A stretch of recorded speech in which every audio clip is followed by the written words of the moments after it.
Hello friends, welcome back. My name is Sachin and in this video tutorial I am going to show you how to install Active Directory domain services on Windows Server 2022. This video tutorial is presented by Sachin.Samy powered by itcoz.com and you are watching this video on YouTube channel PDCRISE. This video is a part 4 of this video series. For more information please check the description. Now before we start, let's see what is Active Directory and how it works. A Active Directory service such as Active Directory Domain Services ADDS provides a method for storing directory data and making this data available to the network users and administrators. For example, ADDS stores the information about the user accounts such as names, password, phone numbers, and so on, and enables other authorized users on the same network to access the information.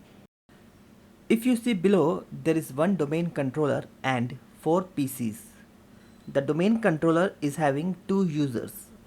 The username is user1 and user2. These 4 PCs are in the same network and these PCs are joined with the domain controller. Now when user 1 wants to log in, he can log in from PC2 using the credentials which we have created on the domain controller. Let's say user 1.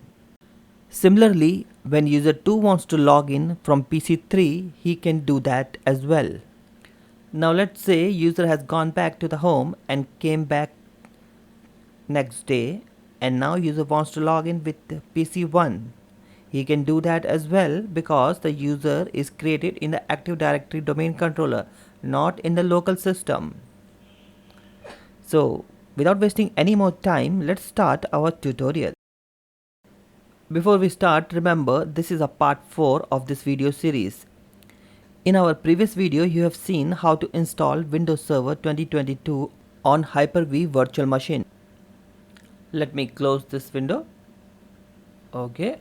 Also, I'm going to close the server manager. Now you might be wondering why I have closed the server manager. Because we have to do 2 things before installing Active Directory. So let's open the folder, go to the PC and right click and click on properties. From the properties you can see over here the specification of this computer. Windows Server 2022 is installed. Also you can see the installation date and the build version. Here you can see the device name. Currently it is Win and something. So we have to change this. To change this, click on rename this PC. I'm going to enter something descriptive. Let's say DC1 server. Okay. Now let's click on next. It will ask for restart. Click on restart now as there is no critical services are running on this computer, and then select why you are restarting this server. Okay, I'm going to fast forward the video.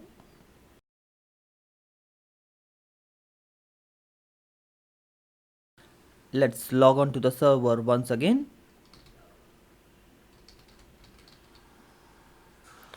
Alright,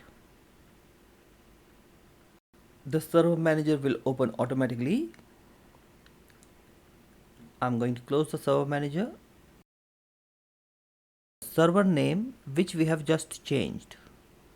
Okay, go to the PC, right click properties, and here you can see the device name is DC1 server. Okay, close this, and now we are going to change the IP address of this server.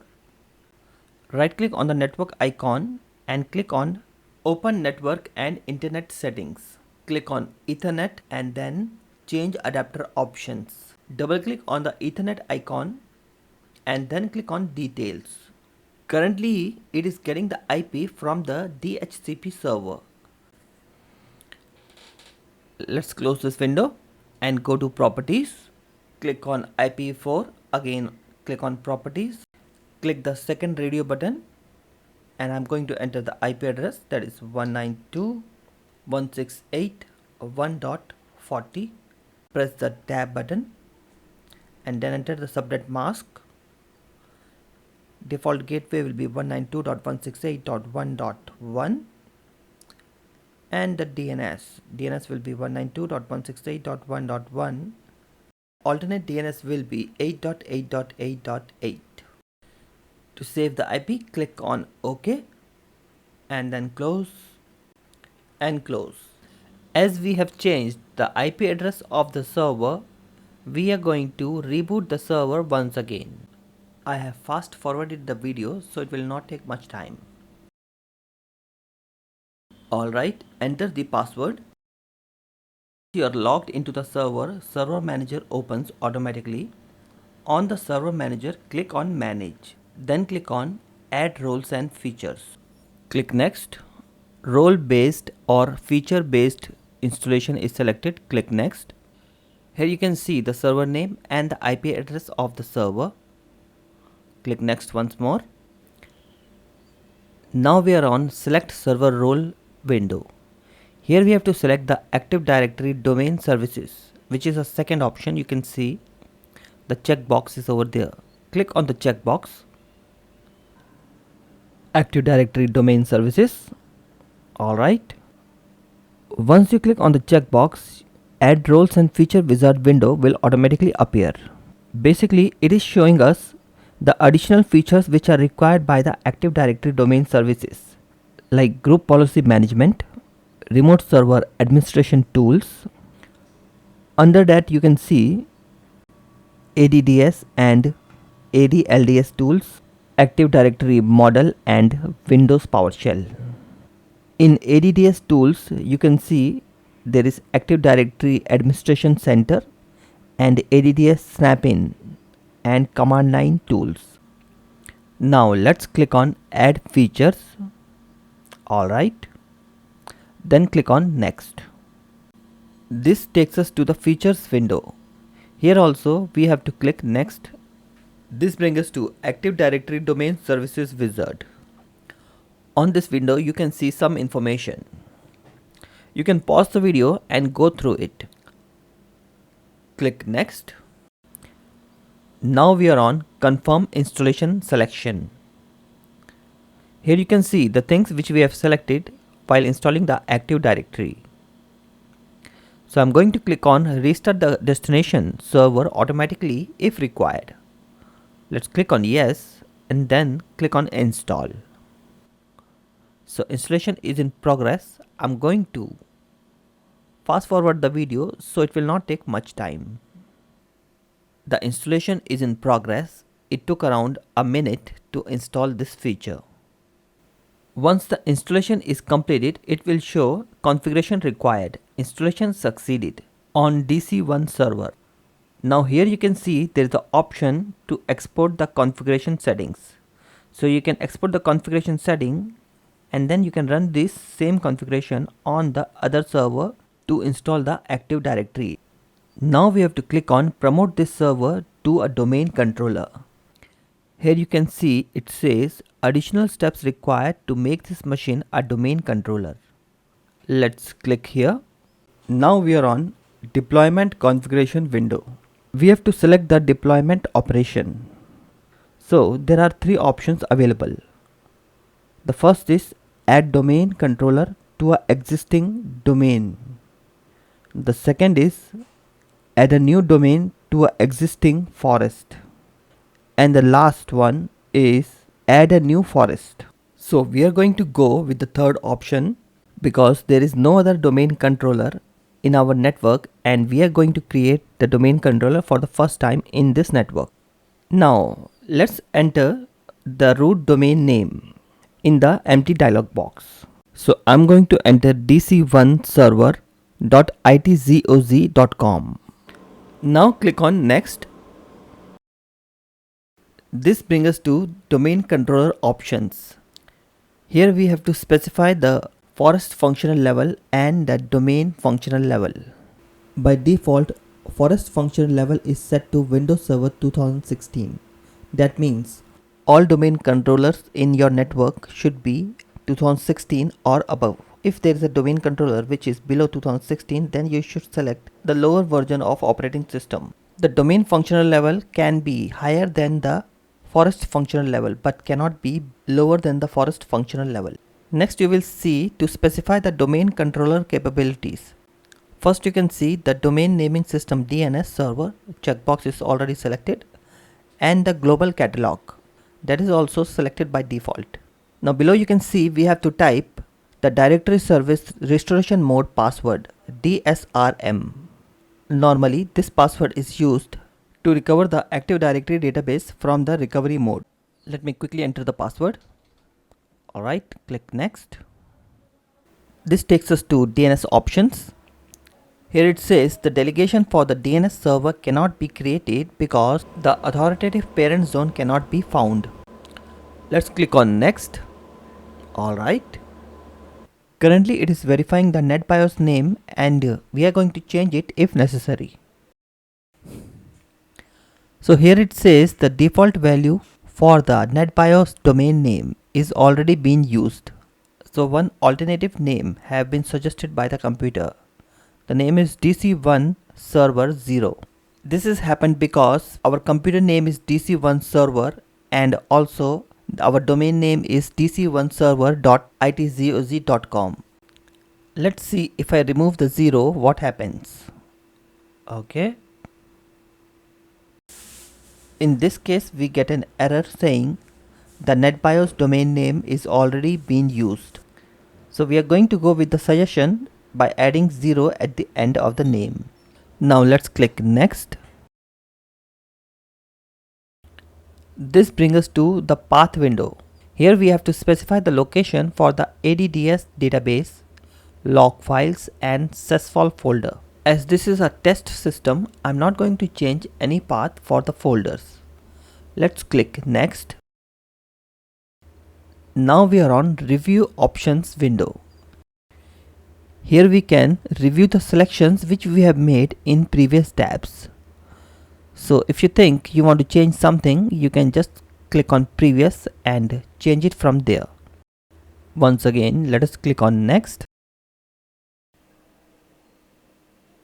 Now the prerequisite checks are going on. It says all prerequisite checks are processed successfully. Click install to begin installation. In the view result dialog box, you can see the results of the prerequisite check. Once you have checked everything, click on install. Alright. The installation will take some time and also the server will reboot.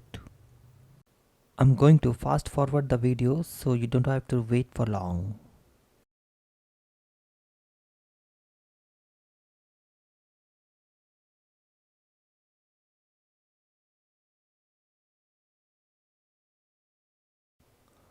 Once the installation is completed, it will ask for the reboot. Here you can see it says this server was successfully configured as a domain controller. Now it's going to reboot. So let it reboot. This is a virtual machine. So let me reconnect.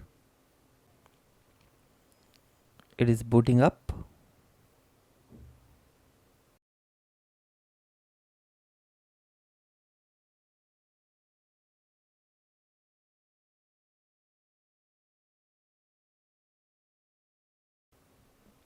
So once the server is up, I'm going to enter the administrator.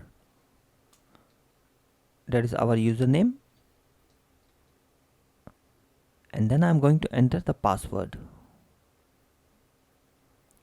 In the bottom you can see it says sign in to DC1 server 0.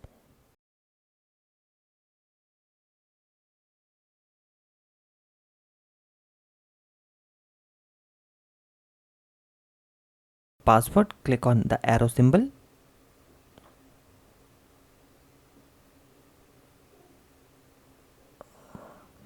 And now we are logged in to our domain controller. the server manager will open automatically. Here you can see the server manager is loading the roles which we have installed. This is ADDS, Active Directory Domain Services. If you double click on it, you will see more details like manageability, events, services, performance, and other things.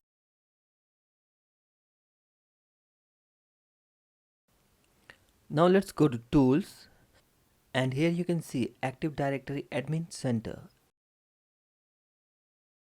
Active Directory Domain and Trust, Active Directory module for Windows PowerShell, Active Directory Site and Services, and the last one, Active Directory Users and Computers. Let's click on it. This will open the snap-in for Active Directory Users and Computers Management. From here we can manage the users, computers, group policies, organization units, and many other things. Hello friends, it completes our this video tutorial. In our next video tutorial, I am going to show you how we can connect a computer with a domain controller. So don't forget to watch our next video tutorial. Stay tuned and subscribe to our channel.